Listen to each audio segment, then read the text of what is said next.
Question number 1 to 7. Are you ready? Thank you. Physics discussion में question number 127. 127 question is आपको inductor दिया है with DC. कहा गया है कि इसमें जो पोर्ट B है, जो साइड B है, वो क्या बनेगा? So dear students, a simple way. It is an inductor. आप ऐसा करें, एक कॉइल से डिसीजन करें, आपके लिए आसान होगा. फुल कॉइल को देखोगे तो प्रॉब्लम होती है. करंट यहां से आ रहा है, आपको कैसे पता? क्योंकि ये साइड पॉजिटिव पोलैरिटी से टच है और करंट हमेशा फ्रॉम पॉजिटिव टू नेगेटिव होता है. तो अगर करंट यहां से आ रहा है तो ये करंट कैसे जाएगा? ये इधर नीचे जाएगा और इधर ऊपर जाएगा. So dear students, the right turn is always an outward turn and the left one shows the inward turn. यानी ये कॉइल, मेरे हाथ को देखें, ये कॉइल ऐसे है, तो इसमें एक साइड आपकी तरफ है और एक साइड मेरी तरफ, यानी दीवार की तरफ और आपकी तरफ. इस तरह टर्न है. तो the right one represents the outer one and the left one represents the inner one. अब राइट हैंड रूल था कि अपनी उंगलियां करंट के रोटेशन से मैच करवाओ, तो आपका थंब आपको मैग्नेटिक फील्ड बताएगा. अब मैं अपनी उंगलियां यहां ऐसे रखूंगा तो गलत होगा ना, क्योंकि देखो एरो नीचे आ रहा है करंट का, मेरी उंगलियां ऊपर जा रही है. मजबूरन मुझे अपना हाथ टर्न करना होगा. तो जब उंगलियों को करंट के हवाले कर रहा हूं तो थंब क्या हो रहा है? राइट की तरफ. यानी इट इज लाइक दिस. ये कॉइल या टर्न. शुक्रिया. देखो ये कॉइल है, ये टर्न है. ये वाला साइड आपकी तरफ है, ये दूसरा मेरी तरफ है. करंट ऐसे जा रहे हैं, मेरे हाथ को देखो, ऐसे जा रहा है. अगर ऐसे जा रहा है तो आपकी तरफ करंट नीचे है, मैं अपनी उंगलियां आपकी तरफ नीचे रखूंगा तो तब मेरा राइट की तरफ बन रहा है. So the magnetic field form will be in this direction. It mean कि ये जो कॉइल लगा है इधर नेगेटिव टर्मिनल के साथ, इसके साथ ये वाला मैग्नेटिक फील्ड बनेगा और the head of the magnetic field represents north. और इसी को बी कहा है, इसी को ए कहा है. तो करेक्ट ऑप्शन हमारे पास होगा option A. 128 for you. Question में है कि एक कंडक्टिंग रिंग है और उसके ऊपर एक मैग्नेट फ्री फॉल में आ रहा है. It is a ring, a conducting loop, a conducting ring, और एक मैग्नेट ऊपर से नीचे आ रहा है with its north pole coming down. तो जनाब, अगर ये मैग्नेट नीचे आ रहा है तो आपसे क्वेश्चन ये फरमा रहे हैं कि इस रिंग में करंट कौन से डायरेक्शन में होगा. तो माय डियर स्टूडेंट्स, यहाँ 3 ऑप्शंस बनते हैं. कितने बनते हैं? 3 ऑप्शन. आप कहोगे सर वो कैसे? तो मैं करंट ड्रा कर लेता हूँ, बट 3 रेफरेंसेस आर हेयर. इस क्वेश्चन में 3 रेफरेंसेस है. Keep in your mind. कैसे? चेक तो करें. लेंज लॉ फरमाता है कि इंडक्शन में हमेशा अपोजिशन क्रिएट होगा by the induced current by the induced EMF. तो देखो, अगर यहाँ नॉर्थ पोल करीब आ रहा है तो ये कॉइल में ऐसा ईएमएफ और ऐसा करंट पैदा होगा जो कॉइल का टर्न का ऊपर वाला हिस्सा क्या बनाएगा और नीचे वाला हिस्सा. और magnetic field in coils are always directed from north to. It means कि मैग्नेटिक फील्ड का डायरेक्शन ऐसे होगा. अब थोड़ी देर पहले मैंने यहाँ आपसे कहा कि thumb shows the direction of magnetic field and finger shows the direction of current. तो अब thumb जो है वो इस मैग्नेटिक फील्ड के हवाले करो. तो मेरी उंगलियां देखो, जब मैंने thumb मैग्नेटिक फील्ड के हवाले किया तो उंगलियां ऐसे आ रही हैं. इट मीन के करंट ऐसे जा रहा है, ए से आ रहा है. तो यहाँ 3 आंसर्स हैं. क्या आंसर्स हैं? 3 आंसर्स. जी जी. कॉइल में, मैग्नेट में, from in magnet in environment from north to south. Inside the magnet it is from south to north. तो ये कॉइल एक मैग्नेट बन जाता है. तो ये इनसाइड द कॉइल है, इनसाइड द मैग्नेट है, ये आउटसाइड द मैग्नेट नहीं है. अगर ये मैग्नेट आप ले लो तो ये नॉर्थ है, ये साउथ. लाइन यहां से इधर जाकर इधर आते हैं. तो एनवायरमेंट में फ्रॉम नॉर्थ टू साउथ है, but inside the magnet from south to north है. And the coil behave like magnet. तो inside the coil mean inside magnet, तो therefore it is from south to north. समझ आ गई है? आगे बढ़ते हैं प्लीज। मैंने कहा 3 रेफरेंसेज है डियर स्टूडेंट्स। आप सबने एंटी क्लॉकवाइज दिया है, वो ठीक भी है, लेकिन मैं चाहूं तो इसको क्लॉकवाइज भी कह सकता हूं। कैसे? अगर मैं कहूं जनाब मैं एक ऑब्जर्वर यहां बिठा दूं और एक ऑब्जर्वर यहां बिठा दूं और एक ऑब्जर्वर सामने से हो आप, तो how many observers are there? 3। आप इससे पूछोगे ये करंट कैसा है, तो ऊपर से देखेगा ये कहेगा एंटी क्लॉकवाइज है, नीचे से इसको देखोगे तो ये कहेगा क्लॉकवाइज। मेरे हाथ को देखते जाए प्लीज, मैं हाथ किस तरफ घुमा रहा हूं? आपके लिए क्लॉकवाइज है और अब मेरे लिए क्लॉकवाइज और आपके लिए ये रोटेशन आपके लिए एंटी क्लॉकवाइज है और मेरे लिए है। तो कीप इन योर माइंड, अगर यही क्वेश्चन मैं with respect to this observer कहूं कि with respect to the given observer the direction of current will be you have to of clockwise. कुछ समझ आ गई है? तो ये ऑब्जर्वर क्लॉकवाइज, ये observer anticlockwise, but if observer are not mentioned then you are the observer. तो फिर सामने से जो ऑब्जर्वर इस सिचुएशन को देखेगा उसको जो दिखेगा वही होगा, और हम ऑब्जर्वर हैं, हम देखते हैं, तो हमारे लिए ये एंटी क्लॉकवाइज है। So the correct answer is anticlockwise. समझ आ गई है? इट मीन के the answer also belongs to observer location. यही करंट बाज ऑब्जर्वर के लिए क्लॉकवाइज हो सकता है, बाज के लिए, लेकिन अगर ऑब्जर्वर मेंशन ना हो then you are the observer, and for you जो पेज को देख रहा है उस पेज को देखने वाले के लिए the current is anticlockwise, and the correct option is option C. Let me explore question number 129. Exploring 129, dear students. Two parallel conductors causes currents in opposite direction, they will dash. So dear students, repel बन गई। चलो check करते हैं। ये दो conductors हैं और दोनों से सेम करंट है और कौन से डायरेक्शन में है? अपोजिट डायरेक्शन में है। तो डियर स्टूडेंट देखो, ये करंट ऊपर जा रहा है और ये करंट नीचे जा रहा है। आप जानते हो अपोजिट डायरेक्शन का करंट अपोजिट डायरेक्शन का मैग्नेटिक फील्ड पैदा करता है, यानी एक अगर क्लॉकवाइज होगा तो दूसरा। तो चेक करते हैं, ये करंट के नाम, ये मैग्नेटिक फील्ड, मेरी उंगलियां, तो यहाँ मैग्नेटिक फील्ड ऐसे बनेगा, और ये है जनाब आला, ये करंट के नाम, ये मैग्नेटिक फील्ड, तो यहाँ मैग्नेटिक फील्ड ऐसे बनेगा, और जब भी in between magnetic field support करें रिपल्शन काज होता है। तो इट मीन कि यहाँ ये दोनों क्या कर रहे हैं, और support always develops what, so they will repel each other. अगर ये करंट सेम डायरेक्शन में कर दूं तो फिर सेंटर में ये कैंसिल करेंगे, कैंसलेशन ऑलवेज डेवलप अट्रैक्शन। क्यों अट्रैक्शन डेवलप करते हैं, क्यों रिपल्शन, अलग कहानी है, आपको मालूम होगी। करेक्ट ऑप्शन है ऑप्शनल, ऑप्शन बी ठीक है, तो रिपल्शन ठीक है। हमारा नेक्स्ट क्वेश्चन है, there are 100 turns in output coil of transformer, if it deliver double of input voltage then. एक ट्रांसफार्मर है 130 क्वेश्चन, एक ट्रांसफार्मर है, इस ट्रांसफार्मर में सेकेंडरी में जो टर्न्स है वो प्राइमरी के टर्न्स के डबल है। फरमा रहे हैं कि आउटपुट कॉइल में 100 टर्न्स इन आउटपुट कॉइल में 100, if it deliver double of voltage, उल्टा बोल दिया मैंने। कहते हैं कि सेकेंडरी में टर्न्स 100 है, सेकेंडरी में टर्न्स 100 है, और ये वोल्टेज को क्या कर रहा है, ये वोल्टेज को डबल, और जो वोल्टेज को ज्यादा करता है वो कौन सा ट्रांसफार्मर होता है? तो it mean the transformer is step up, ये स्टेप अप ट्रांसफार्मर है। ऑप्शंस की तरफ आएंगे।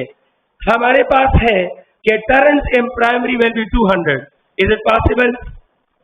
स्टेप अप ट्रांसफार्मर में सेकेंडरी में टर्न ज्यादा होते हैं, तो अगर सेकेंडरी में 100 है तो प्राइमरी में इससे कम होने चाहिए, इससे ज्यादा, तो ऑप्शन ए गलत है। Turns in primary will be 50, बिल्कुल ठीक है, आगे भी बढ़ेंगे। Current in primary will be double, दोनों ठीक है, ठीक है जनाब। क्यों? क्योंकि आउटपुट वोल्टेज डबल है, तो ट्रांसफार्मर में वोल्टेज और करंट का कौन सा रिलेशन है? तो अगर आउटपुट का वोल्टेज डबल है और आउटपुट का करंट हाफ है, तो इनवर्स रिलेशन मीन्स कि इनपुट का वोल्टेज तो हाफ होगा, लेकिन इनपुट का करंट क्या होगा? इनपुट का करंट डबल होगा, और प्राइमरी मीन्स इनपुट। इसका मतलब है कि जिस ट्रांसफार्मर के अंदर 100 टर्न हो सेकेंडरी कॉइल में, और वो ट्रांसफार्मर वोल्टेज को डबल कर रहा हो, तो उसमें प्राइमरी कॉइल में टर्न्स की तादाद सेकेंडरी से हाफ होगी, क्योंकि सेकेंडरी कॉइल का वोल्टेज डबल है प्राइमरी वोल्टेज से, तो सेकेंडरी कॉइल के टर्न्स डबल होंगे प्राइमरी से, क्योंकि turns and voltage are directly related. समझ आ गई है? Turns and voltage are. आपके मायूस चेहरे मुझे मजबूर कर रहे हैं कि मैं डायग्राम बना दूं। ऐसे देख रहे हो जैसे पहली बार या मुझसे रीजन सुन रहे हो या पहली बार ये लफ्ज सुन रहे हो।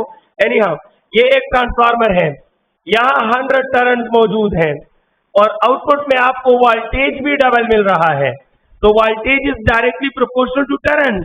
इट मीन्स कि अगर यहाँ वोल्टेज डबल है तो यहाँ टर्न्स भी डबल होंगे। अगर यहाँ टर्न्स डबल है तो प्राइमरी में टर्न्स कितने होंगे? 50। इसमें मुश्किल क्या है? तो ये 50, लेकिन करंट और वोल्टेज का इनवर्स रिलेशन है।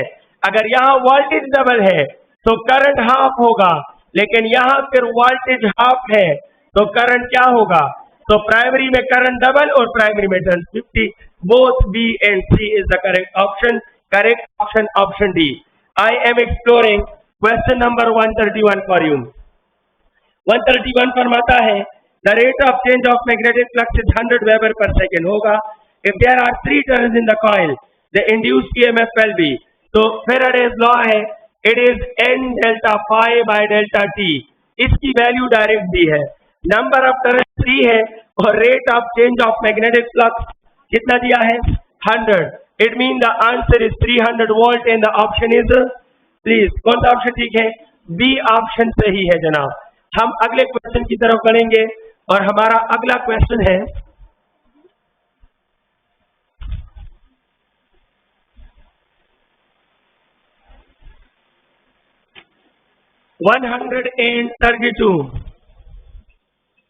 132 डिस्कस हो रहा है। Lenz's law of induction is verified from law of conservation of charge। गलत लो, मैंने गलत बोल दिया, डी है। अच्छा, नेक्स्ट है the net magnetic strength at the mid point of given conductor. आपको कंडक्टर्स दिए हैं, चलो ट्राई करते हैं, देखते हैं क्या आता है। ये 2 कंडक्टर्स हैं माय डियर स्टूडेंट्स। कहा कुछ ये गया है कि इससे करंट ऊपर है और आई है, और इस अजीम कंडक्टर से करंट नीचे है और आई है, करंट सेम है। इन दोनों के दरमियान जो गैप है वो क्या है? डबल ऑफ आर है। बिल्कुल दरमियान में नेट मैग्नेटिक फील्ड क्या होगा? तो पहले direction, because intensity is a vector quantity और इसका नेट इसके डायरेक्शन पे डिपेंड करेगा। अगर डायरेक्शन पैरेलल तो प्लस और अगर डायरेक्शन अपोजिट तो माइनस। सिंपल है, हम इसको ड्रॉ करेंगे। इससे पहले हो चुका है ये कम करंट का, तो इधर मैग्नेटिक फील्ड इनवर्ड आ रहा है। देखो, कम करंट से इनवर्ड, तो it mean the magnetic field is like this. अब इधर जनाब ऐसे तो नहीं रख सकता हूं, करंट डाउनवर्ड है, तो मजबूरन में अपना थंब करंट के नाम करूंगा, तो करंट ऐसे है और मेरी उंगलियां फिर इनवर्ड आ रही हैं। इट मीन्स कि यहाँ पर मैग्नेटिक फील्ड ऐसे बनेगा, तो ये पहला कंडक्टर B1 यहाँ डेवलप करेगा, ये दूसरा कंडक्टर यहाँ इस पॉइंट पर B2 डेवलप करेगा और दोनों का डायरेक्शन सेम है। तो the net intensity will be B1 plus B2। बताओ B1 अकॉर्डिंग टू एम्पेयर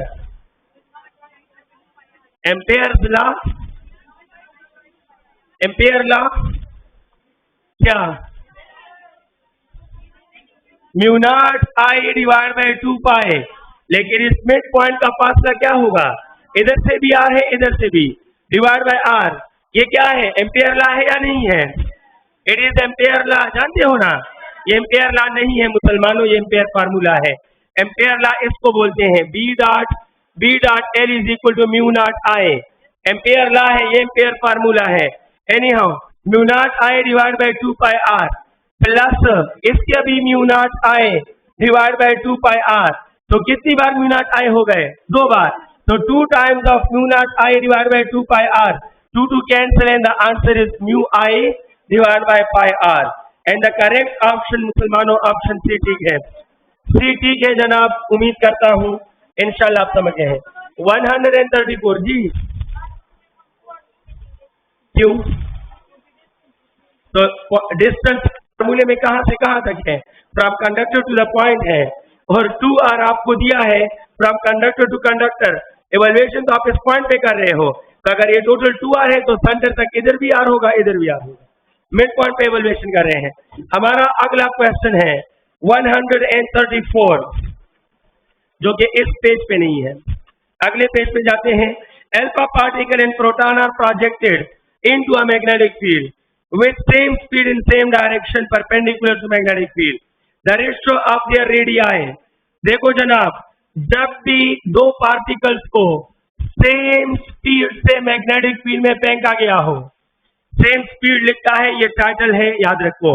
तो फिर याद रखना, the radius of the circular path of charge particle in magnetic field is directly proportional to mass and inversely proportional to, और अगर same potential कहें तो फिर इन दोनों रिलेशन पर रूट लगा दो। इन दोनों रिलेशन पर अगर मैं कहूं that alpha and proton are projected into a magnetic field with same potential, तो फिर मास के ऊपर भी रूट और चार्ज के ऊपर भी रूट। अभी सेम स्पीड है तो विदाउट रूट रिलेशन है। अच्छा, the radius of alpha divide by the radius of proton, तो रिलेशन इस्तेमाल करो शाबाश। मास के साथ डायरेक्ट तो मास of alpha mass of proton, charge के साथ रिवर्स इनवर्स, तो फिर चार्ज ऑफ प्रोटॉन ऊपर और चार्ज ऑफ अल्फा नीचे। Now you have to put the value simple, and the values are the mass of alpha is 4 times of proton, तो 4m। The charge of proton is single e divide by mass of proton single m, but charge of alpha is double of proton, तो 2e। e और e cancel, m और m cancel, and the answer is 2:1। Option ए मेरे ख्याल में ठीक था। 134 है, ए बिल्कुल ठीक है। हम अगले क्वेश्चन में जा रहे हैं और हमारा अगला क्वेश्चन है 135।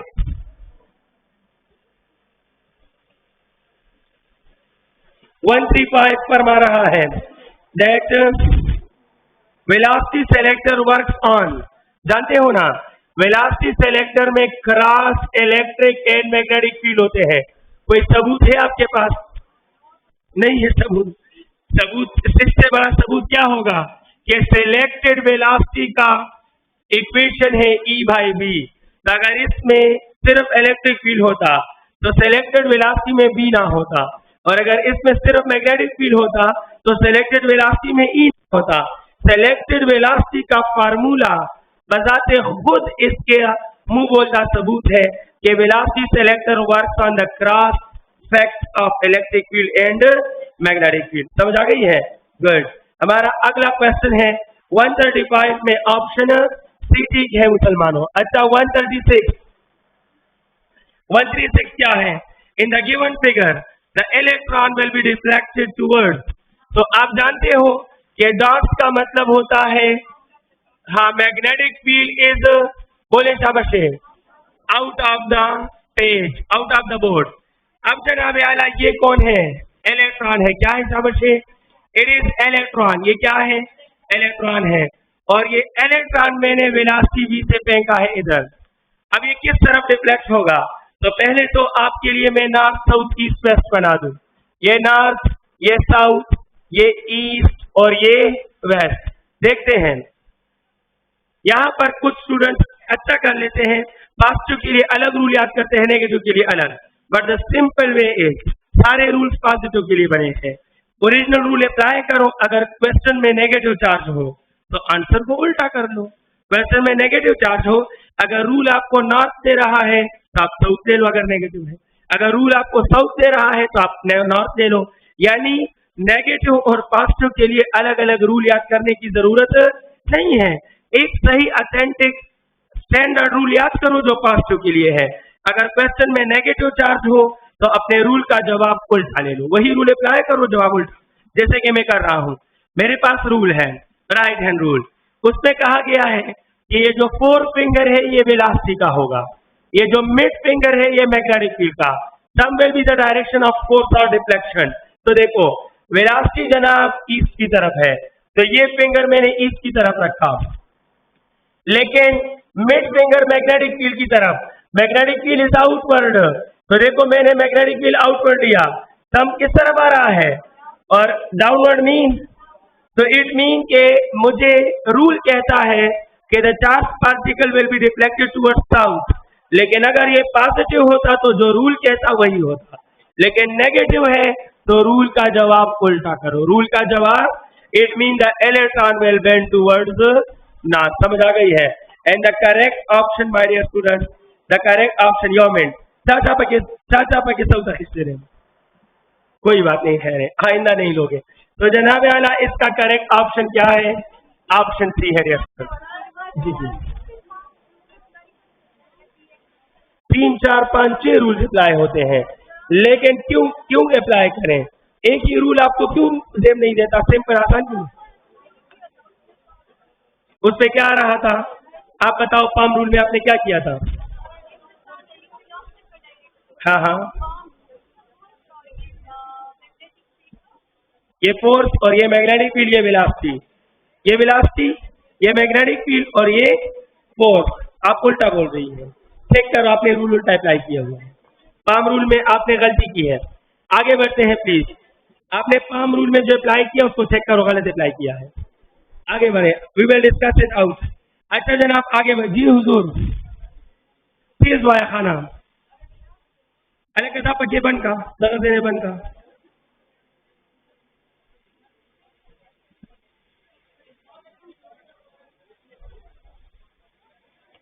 बंद नहीं करना मुसलमान। हाँ अब बोलो, शाबाश। आप खामोश हो जाए प्लीज, मुझे उनकी बात सुनने दो। यस, दोनों से आंसर सेम आता है, दोनों से सेम आता है। आप मुझसे अलग अलग रूल क्यों अप्लाई कर रहे हो स्टूडेंट? एक रूल अप्लाई करो, अपने क्वेश्चन सॉल्व करो। ये लेफ्ट हैंड रूल है। लेफ्ट हैंड रूल फरमाता है कि अब ये मैग्नेटिक फील्ड का, ये करंट का और ये फोर्स का, तो जनाब मैग्नेटिक फील्ड आपकी तरफ है तो ये वाला फिंगर अब आपकी तरफ हो गया। वेलोसिटी राइट पे है तो ये वेलोसिटी की तरफ हो गया। मैग्नेटिक फील्ड वेलोसिटी कम किस तरफ आ रहा है? डाउनवर्ड मीन साउथ, लेकिन the rules are made for positive. If we have negative in practical the answer of rule will be reverse. तो मेरे पास आ रहा है साउथ, लेकिन मैं लूंगा north because the charge is negative. Simple बात है, समझ गए हो? चीजों को आसान बनाओ जनाब। आपसे कभी किसी टेस्ट में कोई पूछेगा कि explain the palm rule, explain the left hand rule, नहीं, आपको क्वेश्चन देंगे, आपको एक रूल भी आता हो और पता हो कि जनाब इस रूल से हम पॉजिटिव के लिए आंसर मालूम करते हैं, नेगेटिव होगा तो इसी का जवाब उल्टा लेंगे। आपके मसले खत्म होंगे तो क्यों झंझट ले रहे हो? समझ आ गई है? आगे बढ़ते हैं। हमारा अगला क्वेश्चन है 137। 137 फरमाता है the phase diagram of pure AC circuit is. अगर ये प्योर रेजिस्टिव एसी सर्किट, तो आप जानते हैं कि रेजिस्टर में करंट और वोल्टेज क्या होते हैं? इन फेज होते हैं, और जहां ये इन फेज है वहां दोनों फेजर्स पैरेलल होने चाहिए, यानी वोल्टेज और करंट के फेजर्स पैरेलल होने चाहिए। तो खालिस रेजिस्टर में इन फेज होने की वजह से फेज डायग्राम ऑप्शन डी सही है। हमारा नेक्स्ट क्वेश्चन है 138 पे बात कर रहा हूं।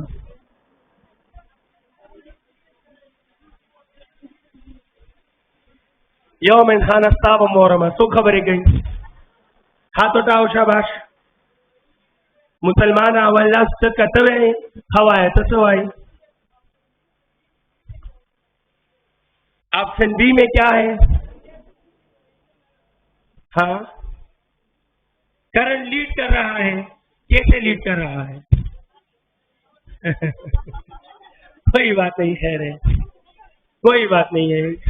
ये एरो जो है ना, ये एरो मैग्नीट्यूड ऑफ करंट को शो करता है, ये फेज को शो नहीं करता। लीड और लेग एंगल को शो, एंगल लीड और लेग को शो करता है। अगर जो लीड करता है उसका फेजर ऊपर होता है, जो लेग करता है उसका फेजर नीचे होता है।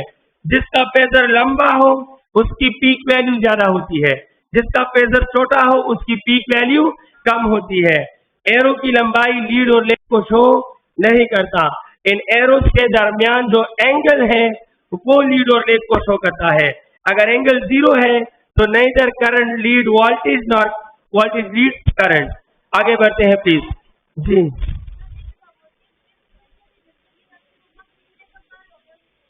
आपको कैसे पता कि वोल्टेज मैक्सिमम है? और अगर मैं वोल्टेज कम और रेजिस्टेंस कम ले लूं, किस तरह सोचते हो? Imagine how it is possible. Question में क्वेश्चन कर रहे हो, देखो अगर मैं ये रेजिस्टर ले लूं 1000 ओहम और इसको मैं पीक वोल्टेज 320 से कनेक्ट करूं, तो 320 इससे बहुत कम करंट पास करेगा and the peak value of current will be less and the peak value of voltage will be greater. लेकिन अगर मैं एक रेजिस्टर ले लूं 0.001 ओहम और इसको मैं 320 वोल्ट से कनेक्ट करूं, अब बताओ, अब वही वोल्टेज इतने कम रेजिस्टेंस एक ह्यूज करंट पास करेगा। तो यहाँ peak current will be greater than peak voltage और यहाँ peak voltage will be greater than peak current. ये कहां से आपने फिक्स कर लिया जहन में कि हमेशा वोल्टेज की वैल्यू करंट से ज्यादा होगी? V is equal to I R है। कौन जीतेगा कौन हारेगा ये फैसला रेजिस्टेंस करेगा। जितना रेजिस्टेंस कम से कम कनेक्ट करोगे उतना करंट वोल्टेज से जीतता जाएगा, जितना रेजिस्टेंस ज्यादा से ज्यादा करोगे उतना वोल्टेज करंट से जीतता जाएगा। समझ आ गई है? तो अगर बुक में वोल्टेज ज्यादा लिया है इसका ये मतलब नहीं है कि हर सर्किट में वोल्टेज ज्यादा होगा और करंट कम होगा। अगर आप रेजिस्टेंस कम करते जाओगे तो करंट वोल्टेज से बढ़ता जाएगा। फॉर एग्जांपल, अगर मैं रेजिस्टेंस 0.5 ले लूं और मैं वोल्टेज 10 ले लूं, तो बताओ शायद करंट कितना होगा? V/R। तो V 10 है और 0.5 पे डिवाइड करो, करंट विल बिकम 20। समझ आ गई है? याद करते जाओ मुसलमानों, कोशिश करो जो चीज सामने आए उसके रीजन में मत जाओ, बस उसका आंसर जहन में रखो और उसकी चीज वो स्टेटमेंट जहन में रखो, याद करते जाओ, आपके लिए अच्छा होगा। हमारा अगला क्वेश्चन है, कम योर क्वेश्चन उठाना 138। Let me explore question number 138 dear students. 138 कहता है what is the impedance of given circuit. तो जनाब आला, जब रेजिस्टर और इंडक्टर गिवन हो तो रुकावट को फिर इम्पीडेंस बोलते हैं और इसका फार्मूला है R² plus XL² under the root. अगर कैपेसिटर होगा तो फिर R² plus XC² under the root होगा। एंड करेक्ट ऑप्शन क्या है? ऑप्शन डी है। 139 for you. Power factor for inductor in AC circuit is. तो जनाब पावर फैक्टर दुनिया किसे बोलती है? पावर फैक्टर का मतलब है काज ऑफ फेज डिफरेंस, लेकिन यहां लिखा है इंडक्टर और इंडक्टर फेज डिफरेंस कितना डेवलप करता है? तो काज ऑफ 90 क्या होता है? काज ऑफ 90 0 होता है। तो बड़े शान से 0 को सर्कल करें जनाब। हमारा अगला ऑप्शन है B. 140 for you on the board. The root mean square value for an alternating voltage is. तो याद रखें root mean square RMS value है और ये कहा गया है what will be the peak value. अगर RMS वैल्यू 8 है तो पीक वैल्यू क्या होगी? आई थिंक आपको रिलेशन मालूम है। RMS is equal to 0.707 of peak. मैं इससे लफ्जों में लिख रहा हूं कि करंट के लिए भी है वोल्टेज के लिए भी है। तो peak is equal to RMS divide by 0.707। If it is 8 and divide by 0.707, ये 0.707 1 से कम है या ज्यादा है? कम है। और जब कम नंबर डिनोमिनेटर में आता है तो आंसर बढ़ जाता है, आंसर कम नहीं होता। 1 से ज्यादा आ गया नीचे तो रिजल्ट कम होगा और 1 से कम आ गया तो रिजल्ट कम होने के बजाय ज्यादा। It mean the answer will be more than 8। तो चलो जज करता हूं क्या आता है। राउंड अबाउट 10 प्लस समथिंग हो जाएगा, होना चाहिए। We are discussing 140 for you. And increase किधर गया? हाँ 4 वोल्ट गलत है, हराम है। और बी 11 परफेक्ट लग रहा है, 0 बिल्कुल गलत है, 8 तो हो ही नहीं सकता। It mean the correct option is option B. देखो मैंने कैलकुलेट नहीं किया, जज किया कि ये 1 से कम है तो the answer will be a little bit greater than 8। So the close with 8 but greater than 8 will be the more suitable. तो बाकी सब तो रूट के ही खिलाफ है। मुझे बिना कैलकुलेशन के आंसर मिला 141। 141 पे बात करूंगा। एक ट्रांसफार्मर है, होगा use to decrease in alternating voltage. Alternating voltage को कम करता है। तो जो मोहतरम ट्रांसफार्मर, इसमें गलती भी है। किसने डिटेक्ट की थी गलती? मुझे कल किया था इन्होंने, हाल में भेजी है। मुझे एडमिन ने कॉल किया था कि स्टूडेंट ने इसमें गलती डिटेक्ट की है। मैंने देखा, मैंने कहा हाँ बिल्कुल इसमें गलती आई है। जी जनाब, वो स्टूडेंट है इधर? क्या बात है। अच्छा जनाब, ट्रांसफार्मर है जनाब, एक ट्रांसफार्मर है, ये फरमा रहा है, लिटिल मिस्टेक है जनाब ऑप्शन सी में, लेस की जगह मोर आया है, लेस की जगह या सेकेंडरी की जगह प्राइमरी होना चाहिए, सेकेंडरी की जगह एनी हाउ, आपको पता चल जाएगा, क्लियर है question. A transformer use to decrease an alternating voltage, जब ये अल्टरनेटिंग वोल्टेज को इंक्रीज कर रहा है तो it is a step up transformer. कौन सा ट्रांसफार्मर है? ये स्टेप अप है। अब जो ट्रांसफार्मर वोल्टेज इंक्रीज करेगा वो करंट को डिक्रीज करेगा, तो ये फरमा रहे हैं डिक्रीज, लेकिन उन्होंने कहा कि इंक्रीज नहीं कर रहा, क्या कर रहा है? डिक्रीज कर रहा है। तो the transformer is not step up, it is step down. अच्छा, जो ट्रांसफार्मर वोल्टेज को कम करेगा तो सिंपल सी बात है वो करंट को क्या करेगा? तो ऑप्शन ए बिल्कुल ठीक है, चलो वो तो सही है। और कभी भी ट्रांसफार्मर पावर को इंक्रीज या decrease, the input power is always equal to output power, तो पावर को कॉन्स्टेंटली ट्रांसफर करेगा। एंड ऑप्शन सी में मसला है जनाब, ऑप्शन सी करेक्ट ऑप्शन ये था स्टूडेंट, करेक्ट ऑप्शन ये होना चाहिए था कि the number of turns in secondary is less. समझ आ गई है?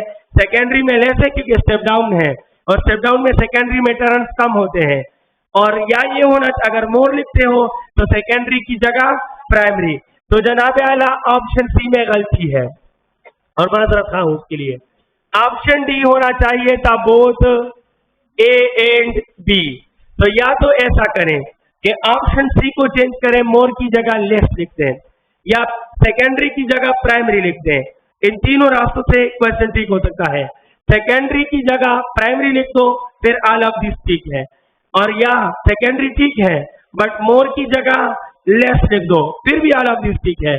और अगर ऑप्शन सी को नहीं चुनना चाहते तो फिर ऑप्शन डी को बना दो, बोथ ए एंड बी। समझ आ गई है? और मैंने इनको कॉल कर दिया था, मुझे एडमिन ने बात कॉल की, जब मैंने चेक किया मैंने कहा हाँ गलती है, तो इनको मैंने कहा है जनाब आप सबको इस क्वेश्चन का 1 नंबर ग्रेस मार्क मिला।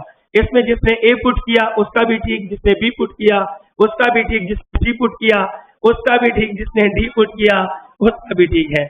मैंने कॉल कर दिया था इनको। A straight current carrying conductor develop, question को शोइंग गलती ऑप्शन सी में थी जनाब। अगर सी को उसी तरह छोड़ते हो तो फिर डी चेंज कर दो, बोथ ए एंड बी। और अगर नहीं ऑल ऑफ दीज लेना चाहते हो, ये ऑल ऑफ दीज था, आई डोंट नो के लेस मोर कैसे बन गया, आई डोंट नो। कभी कभी इंसान का ध्यान नहीं होता, जैसे कि अभी आपके सामने क्वेश्चन में डिक्रीज था और मैंने क्या लिख दिया? इंक्रीज लिख दिया। समझ आ गई है? ये इंसान होने की अलामत है, और इस गलती से इंसान को खुश होना चाहिए कि अभी वो हैवान नहीं बना। समझ आ गई है? आगे बढ़ते हैं। 142 डियर स्टूडेंट्स, हमारा अगला क्वेश्चन है, a straight current carrying conductor develop देश अराउंड इट। तो जनाब आला मिस्टर ओयरेस्टेड फाइंडिंग कि जब भी स्ट्रेट करंट पास होगा तो ये अपने इर्द गिर्द सर्कुलर मैग्नेटिक फील्ड डेवलप करेगा। And the correct option option C 143 my dear student, when frequency of AC source is increased in a joint AC circuit, then joint mean जिसमें capacitor भी हो, इंडक्टर भी हो, मिक्स्ड डिवाइसेस लगे हो, और फिर आप सोर्स की फ्रीक्वेंसी को क्या कर रहे हो? आप सोर्स की फ्रीक्वेंसी को इंक्रीज कर रहे हो। तो सिंपल सी बात है, ऑप्शन में जाने से पहले एक रुकावट ऑफ इंडक्टर है और एक रुकावट of capacitor, opposition of inductor and opposition of capacitor, ये डायरेक्टली टू फ्रीक्वेंसी है और ये इनवर्सली टू फ्रीक्वेंसी। तो if you increase the frequency, तो opposition of capacitor decreases and opposition of inductor increases while resistance remains unchanged, resistance remains unchanged। तो option पढ़ता हूं, देखते हैं कौन से ठीक होंगे। 143 XL increases गलत है, XC decreases गलत नहीं, ठीक था ए, बी भी ठीक है, और both A and B are correct, correct option is option C। let me explore 144, और वो है we have a resistor and a capacitor in series in AC circuit then। अच्छा जनाब आला, ये है रेजिस्टर और ये है कैपेसिटर, ये एक ही सर्किट में आवेजा है, तो क्या होगा? करंट और वोल्टेज की कहानियां क्या होंगी? ये करंट है, ये वोल्टेज है, ये मोहतरम न्यूट्रल है। क्या है शाबाशे? ये कहता है कि जनाब मैंने दोनों ऑसिलेटर से कुछ नहीं लेना देना, ये एक आगे जाता है एक पीछे जाता है, दोनों साथ साथ जाते हैं, I don't care. But capacitor ने कुलम कुला ऐलान किया है that I am current lover. Capacitor is current lover. तो ये करंट को लीड करके ही छोड़ता है, और ये कितना लीड देता है शाबाश, 90 डिग्री। और रेजिस्टर चाहता है कि दोनों के दरमियान क्या रहे, जीरो। तो अगर कैपेसिटर ना होता तो दोनों के दरमियान जीरो रहता और रिजल्ट होता इन फेज। अगर रेजिस्टर ना होता तो कैपेसिटर अपने अजाइम में कामयाब हो जाता और करंट 90 डिग्री लीड कर जाता। लेकिन अब दोनों हैं तो कैपेसिटर जीरो होने नहीं देगा और इंडक्टर और रेजिस्टर 90 होने नहीं देगा। तो फर्क होगा, लेकिन जीरो से ज्यादा होगा और 90 से कम। लेकिन कैसा होगा, ये तो दो हो सकते हैं, आया करंट लीड करेगा या लेग। तो कॉमन सेंस यूज करें।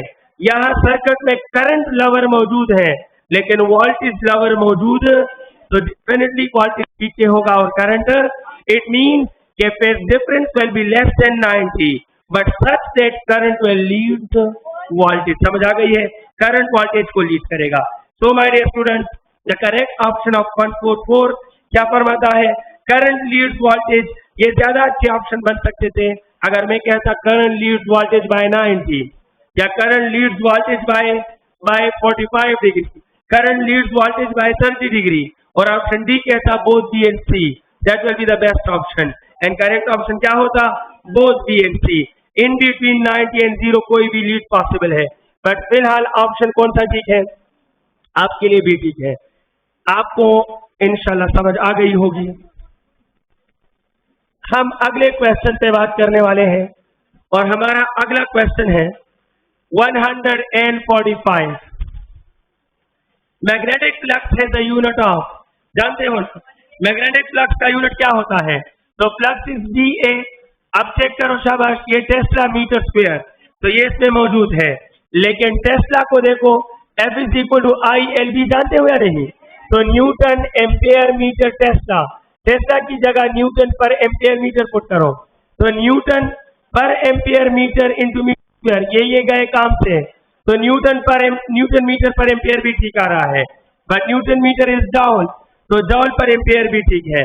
तो all of these, correct option क्या है, ऑप्शन डी है। इससे सॉल्व होता है 146 फॉर यू। फरमा क्या रहे हैं, in pure capacitive circuit correct statement is, देखो सर्किट में सिर्फ कैपेसिटर लगा है और कैपेसिटर क्या है जनाब, ये करंट लवर है, तो ये करंट को लीड करवाएगा और प्योर मीन कि कैपेसिटर के अलावा कुछ नहीं लगा, तो कितना लीड होगा करंट का, 90 डिग्री। तो देख लो वोल्टेज लीड्स करंट बाय 90, ये तो बिल्कुल हराम है, नामुमकिन है। तो ऑप्शन ए गलत, option B current leads voltage by 45। अब लीड तो ठीक है लेकिन 45 तब पॉसिबल था कि कैपेसिटर का रास्ता रोकने के लिए कोई और डिवाइस होता। यहाँ सिर्फ कैपेसिटर का राज है, तो वही होगा जो मंजूर कैपेसिटर होगा। समझ आ गई है, ऐसा ही है ना, कैपेसिटर को जो मंजूर होगा, और कैपेसिटर को क्या मंजूर है क्या बच्चे, 90 लीड फॉर करंट, तो करंट 90 लीड करेगा 45 की वजह से ऑप्शन बी खत्म।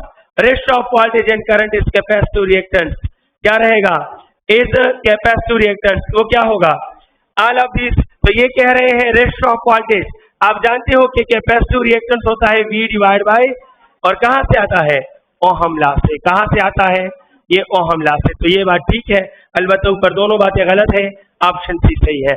हमारा अगला क्वेश्चन है जनाब, एंड द क्वेश्चन इज 147। 147 कहलाता है कि velocity selector net force on region of cross electric and magnetic field.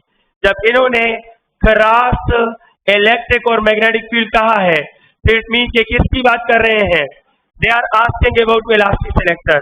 और आपको मैंने थोड़ी देर पहले बताया कि वेलोसिटी सेलेक्टर में दोनों फील्ड होते हैं और दोनों का फोर्स एक दूसरे के अपोजिट होता है। तो जब भी फोर्स अपोजिट हो तो हम उनका सब्ट्रैक्शन लेते हैं। तो F1 और F2 अपोजिट है तो माइनस, लेकिन F1 इलेक्ट्रिक है तो मैं लिखूंगा QE, electric force is QE, और F2 मैग्नेटिक है तो मैं लिखूंगा QV क्रॉस B। जानते हो ना, magnetic force is QV cross B और electric force is QE। Clear है मेरी बातें?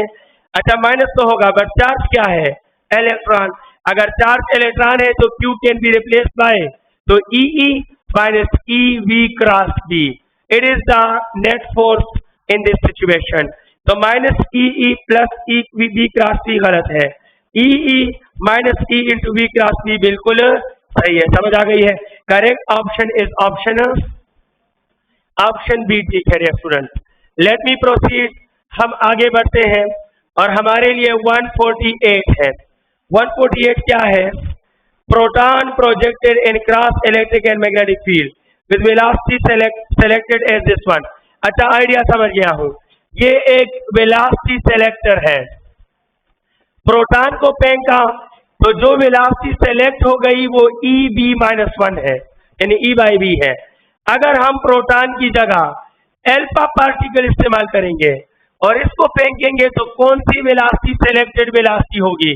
तो द सेम वेलोसिटी। वाई? क्योंकि अल्फा पार्टिकल के बदलने से मास बदला और चार्ज बदला, लेकिन selected velocity of velocity selector ना चार्ज पे डिपेंड करता है और ना मास पे डिपेंड करता है, यानी it will remain the same. Why? The simple concept is कि the velocity selected by velocity selector does not depend upon charge और मास। और प्रोटॉन को अल्फा से बदलने से चार्ज बदल जाता है, मास बदल जाता है, लेकिन चार्ज और मास पे सेलेक्टेड वेलोसिटी डिपेंड ही नहीं करती। तो करेक्ट ऑप्शन क्या होगा? EB-1। And the correct answer is EB-1 D। Correct option क्या है? D है। हमारा अगला डिस्कशन का क्वेश्चन 149 है students. Work done by magnetic field on alpha particle will always be. Why? Because magnetic force हमेशा परपेंडिकुलर होता है। जो क्रॉस प्रोडक्ट से आता है वो परपेंडिकुलर होता है, और परपेंडिकुलर फोर्स का वर्क हमेशा 0 होता है। मैग्नेटिक फोर्स के साथ साथ सेंट्रीपिटल फोर्स का भी वर्क हमेशा क्या होगा? 0 होगा। अगला क्वेश्चन क्या है please? 150 on the board dear student. 150 फरमा रहा है magnetic flux change constantly from 3 weber to 5 weber per second. The induced EMF फरमाता है N डेल्टा 5 बाय डेल्टा T। जब नंबर ऑफ टर्न्स गिवन ना हो, the rule is that you have consider one loop. You have to consider one loop. जब number of turns given ना हो, one loop. अच्छा, ये चेंज इन मैग्नेटिक फ्लक्स 5 से 3 है। 5 से 3 मीन्स 2 है, और टाइम 1 सेकेंड दिया है, तो द आंसर इज 2 वोल्ट। यहाँ बहुत से लोगों ने कांस्टेंट पे हमला किया होगा और वो देख रहे होंगे कि जनाब यहाँ तो कांस्टेंट आया है और EMF तो चेंज से पैदा होता है, लिहाजा 0 लिया होगा। लेकिन ये नहीं कहा कि फ्लक्स इज कांस्टेंट, ये कहा है कि द चेंज इज कांस्टेंट। तो चेंज कांस्टेंट होने का ये मतलब नहीं कि चेंज नहीं है, चेंज कांस्टेंट लिया रहा है। 151 डियर स्टूडेंट, देखिए कम ऑप्शन टी को खाना। 2 वोल्ट। 2 वोल्ट में क्या है? A. 151 north pole of 2 same magnet are brought closer. ये एक कॉइल है और इस कॉइल में आप एक तरफ से मैग्नेट का नॉर्थ पोल और दूसरी तरफ से मैग्नेट का नॉर्थ पोल, ये आप एक वक्त में एक ही स्पीड से ला रहे हो। तो बताओ इस कॉइल में नेट करंट या नेट EMF कितना होगा? 0। वजह जानते हो? Lenz law. क्यों? मतलब आप कहें सर सिंपल कॉन्सेप्ट है कि आप इसको सेम स्पीड से लेके जा रहे हो, तो ये फर्ज करो इसमें करंट पैदा करेगा क्लॉकवाइज। अब ऐसा ना हो रूल अप्लाई करो, कहो कि सर आपने गलत कहा। मैं आपको सिर्फ समझाने के लिए कह रहा हूं, हो सकता है एंटी क्लॉकवाइज हो। आप कहें सर ये मैग्नेट जाएगा तो फ्लक्स चेंज से EMF पैदा होकर फर्ज करो नेट करंट 10 एम्पियर क्लॉकवाइज पैदा होता है।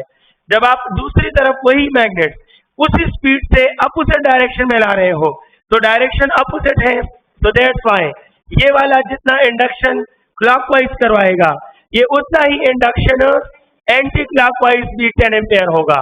तो it mean the net current is, और जहां नेट करंट 0 हो वहां नेट इंड्यूस्ड EMF 0 होता है। समझ आ गई है? लेंज लॉ भी अप्लाई हो सकता है। The correct option is none of this. The correct option is none of this. Answer में क्या होना चाहिए था? 0। नहीं है तो नन तो है ना। अच्छा जनाब 152 वी आर डिस्कसिंग 152 फरमा रहे हैं कि magnetic flux change in a rectangular coil from x to 5x in a rectangular area. ये रेक्टेंगुलर एरिया है, इसमें फ्लक्स x से 5x हो गया और टाइम 1 सेकेंड। ये सर्कुलर एरिया है, इसमें भी फ्लक्स x से 5x हुआ इन यूनिट टाइम। अगर यहाँ पर ईएमएफ जो है वो ER है, यहाँ ईएमएफ EC है, तो रिलेशन क्या होगा? सिंपल, दे आर इक्वल, क्योंकि सर्कल और रेक्टेंगल में शेप चेंज है, एरिया चेंज है, बट इंड्यूस ईएमएफ का फार्मूला बता रहा है कि ये ना एरिया पे डिपेंड करता है और ना शेप पे। जब टर्न भी एक है, जब चेंज इन फ्लक्स भी एक है, जब टाइम भी एक है, तो इट मीन कि ईएमएफ क्या होने चाहिए? So both the EMF are equal. Come option ठीक है, ए देखा ना। अच्छा जनाब, 153 पे बात करते हैं। Transformer is a device which can step up voltage या करंट, बोथ। स्टेप अप अकेला लफ्ज आ जाए तो स्टेप अप का मतलब है इंक्रीज। स्टेप अप का मतलब क्या है? अब यहाँ ज्यादातर स्टूडेंट इनको एक समझ लेते हैं। मैं सिर्फ 2 जुमले लिखूंगा। पहला जुमला, step up transformer, step up transformer can increase, तो इस जुमले के आगे क्या लिखोगे? और अगर मैं कहूं ट्रांसफार्मर कैन स्टेप अप, अब दोनों में जमीन आसमान का फर्क है। यहाँ ट्रांसफार्मर जनरल छोड़ा गया है, दोनों हो सकते हैं, और स्टेप अप मीन इंक्रीज, तो ट्रांसफार्मर करंट को भी इंक्रीज कर सकता है और वोल्टेज को भी इंक्रीज कर सकता है।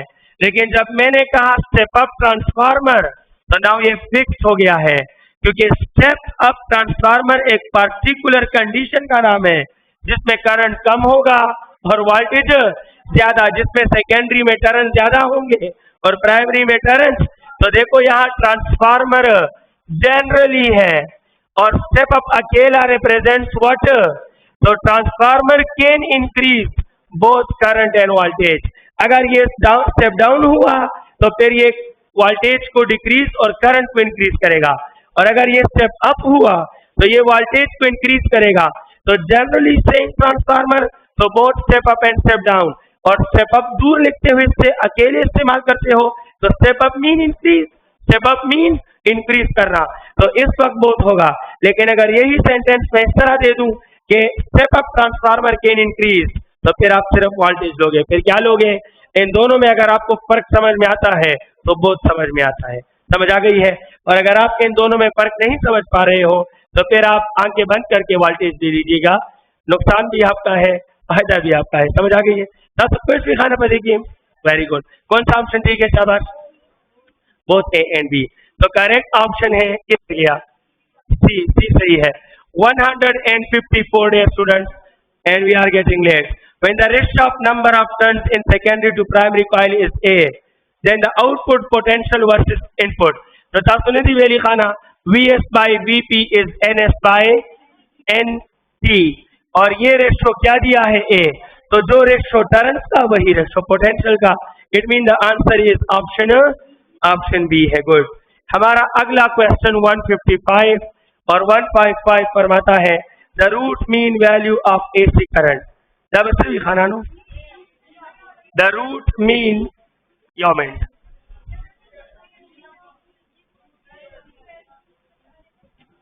योमेंट से लगली कमखा।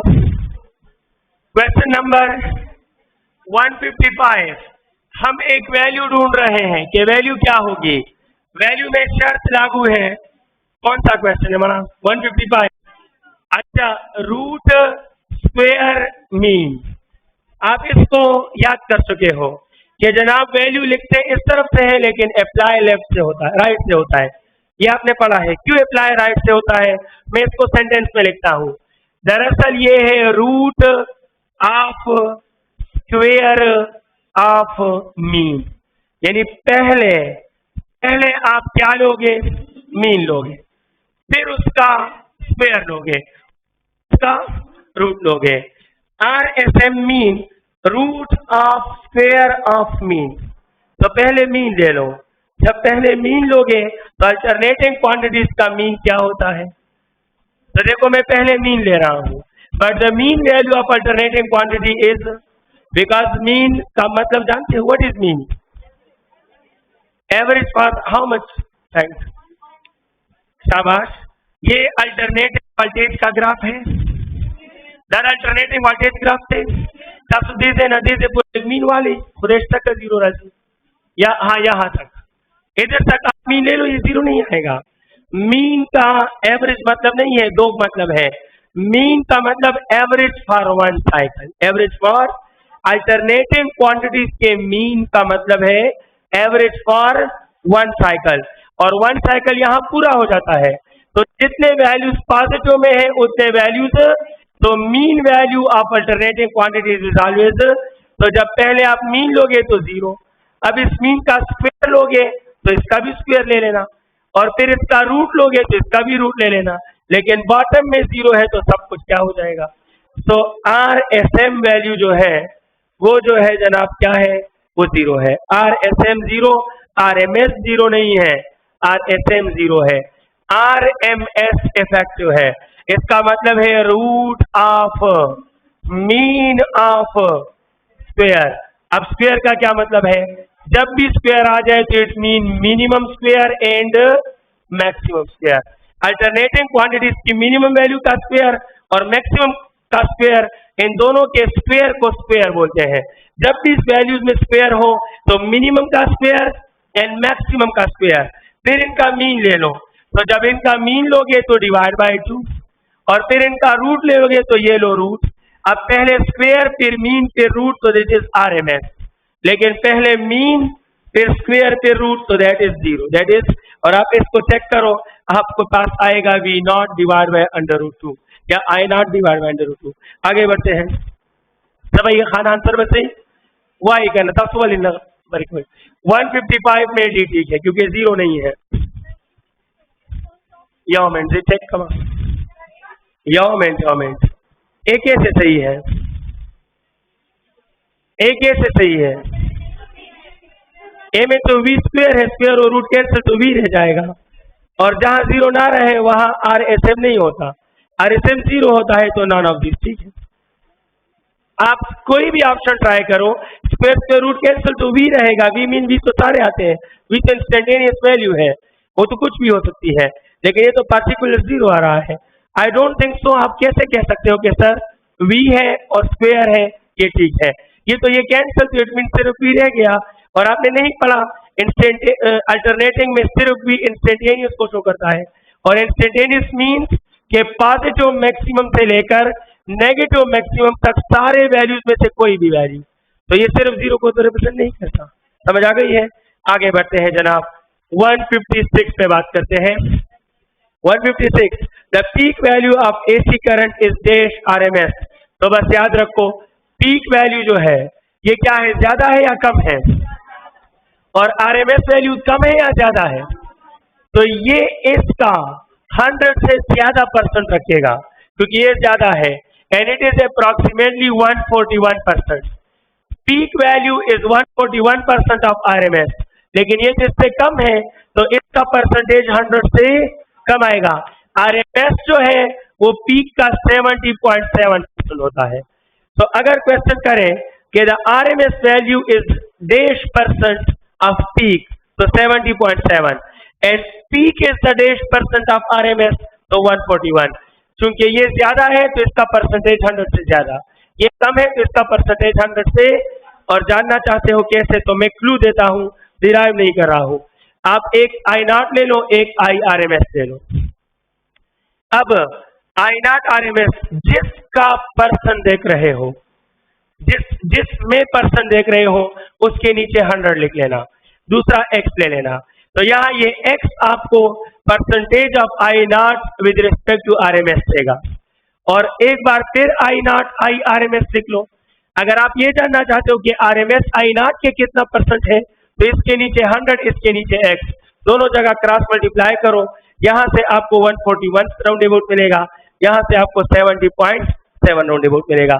तरीका जानकर क्या करोगे, ये छोटा सा इंफॉर्मेशन है कि I0 is 141% of IRMS and IRMS is 70.7% of I0। याद रख लो, अच्छा होगा आपके लिए।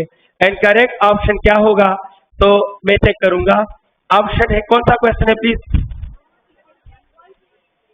अच्छा, पीक वैल्यू यानी I0 की बात हो रही है।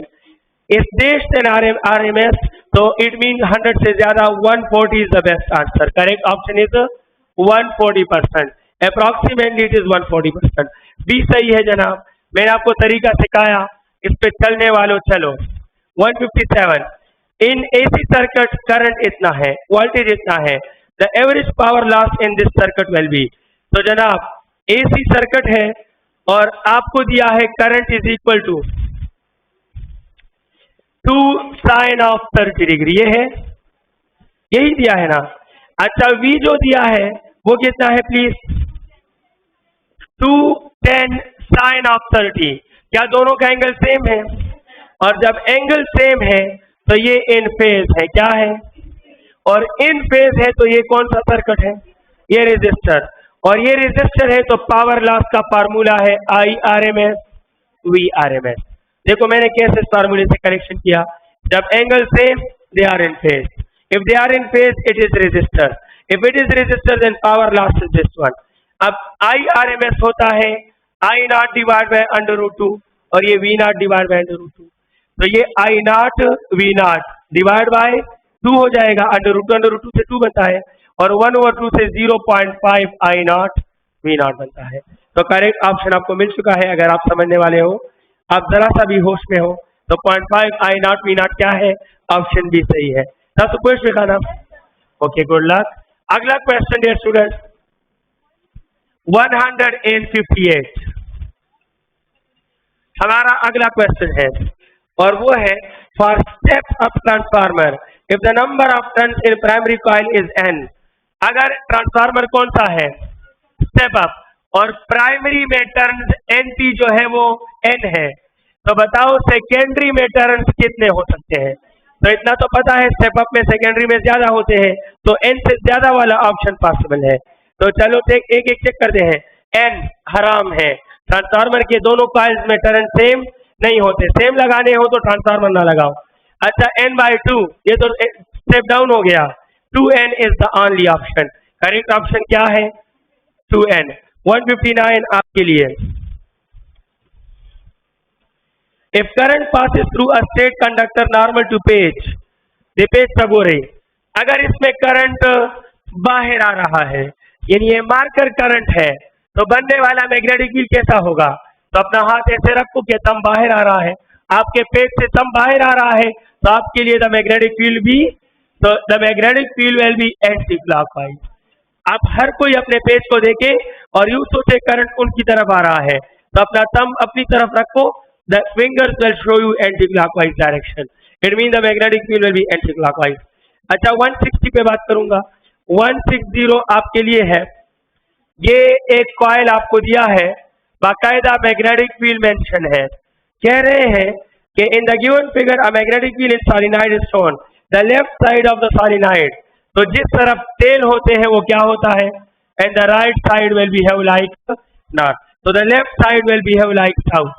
161 dear students, if current in the given conductor is 1 ampere, the force on the wire will be 40 है ना? वेरी गुड, शाबाश, इतने अच्छे बच्चे हो, यकीन करो। ये मैग्नेटिक फील्ड है और मैग्नेटिक फील्ड की वैल्यू कितनी दी है? 2 टेस्ला। तो मुसलमानों आपको जो कंडक्टर दिया है ऐसे दिया है, और इस कंडक्टर का टोटल लेंथ कितना है? 10 मीटर। कितना है? 10 मीटर या 20 मीटर? 20 मीटर था, तो ये 20 मीटर इसका लेंथ हो गया। अच्छा, लेकिन मैग्नेटिक फील्ड से बाहर कितना मीटर है? 10 मीटर। तो कंडक्टर का वो लेंथ फार्मूले में पुट करोगे जो मैग्नेटिक फील्ड में पड़ा हो। जो लेंथ में, इधर देखो, इस पेज के जितना मैग्नेटिक फील्ड है और मैं इस पर इतना कंडक्टर रख दूं और बाकी ये कंडक्टर अमेरिका तक ले जाऊं, तो उससे मेरा क्या ताल्लुक? मैग्नेटिक फील्ड उसी पीस पर फोर्स लगाएगा जो मैग्नेटिक फील्ड में पड़ा होगा। तो the total length shown is 20 metre, but you have to use the length which exist inside the magnetic field. समझ आ गई है? तो लेंथ की जगह 20 मीटर पुट नहीं करोगे, क्या पुट करोगे? And force is equal to ILB। तो करंट कितना है प्लीज जल्दी बताओ? 1। मैग्नेटिक लेंथ कितना? 10। Why not 20? क्योंकि 10 मीटर तो मैग्नेटिक फील्ड से बाहर है, और B कितना है? 20। तो correct answer is 20 newton. The last question dear students and 162 आपके लिए। What is the SI unit of permeability? तो दोस्तों देखो मालूम है, परमेबिलिटी का यूनिट जानते हो क्या होगा? शाबाश, वेबर पर सॉल्व कर सकते हो, याद है या नहीं? बस याद है तो क्या करो, बस लिख लो। The answer is weber per ampere into metre. Option A ठीक है।